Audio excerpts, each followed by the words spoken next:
Let's calculate the value of the closing stock using the same activity we used for FIFO. So we have to change back to the 300, 200, 250 and 300 purchased, and then calculate the totals for those amounts. So that is before we've taken away the returned stock. So we work with the pencil ones. These are the units that we've purchased, and this is the totals.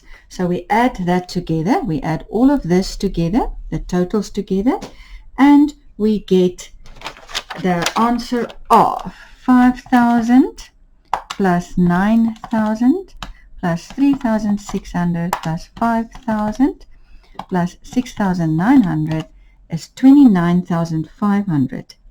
That's the total of my purchases minus my returns. And my returns is 20 units returned in June. So it's 20 times 18. 20 times 18, which is 360 Rand. So that is my total of my purchases.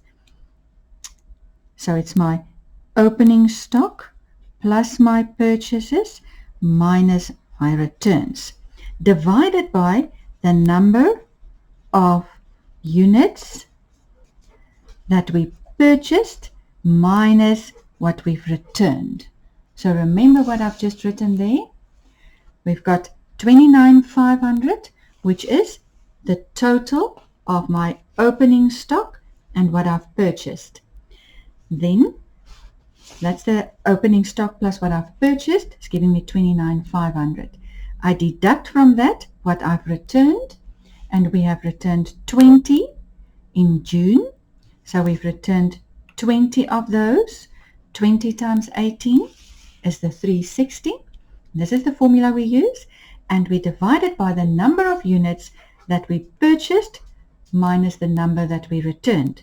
So the number of units we purchased, that's 500, 800, 1,250, 1,550. Let's just double check. 500 plus 500 plus 550, 1,550. This is what we've purchased, 1,550, minus the number we returned, minus the 20. So let's see what is the weighted average. So it's 29,500 minus 360, which is 29,140, divided by 1,530. 1,550 minus 20, 1,530. And let's see, what is that answer? 29,140 divided by 1,530 is 19 Rand and 5 cents.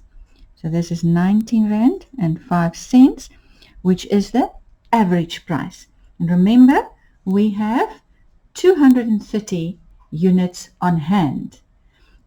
So we times this by the 230 that we have on hand. That's 1905 times 230, and that is 4,381. 4,381 Rand and 50 cents. And can you see that our weighted average is using weighted average to calculate the closing stock value?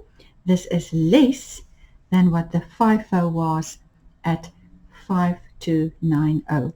And because there's a difference there, we will see this as our expense. This is what we paid for the stock. This is our expense here when it's weighted average, and that is why we can't change during the course of the year or after we've decided which method to use to calculate the value of our closing stock.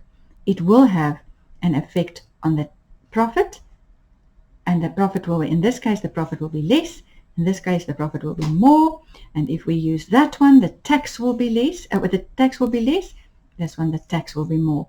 So it has got financial implications affecting my tax amount and my profit.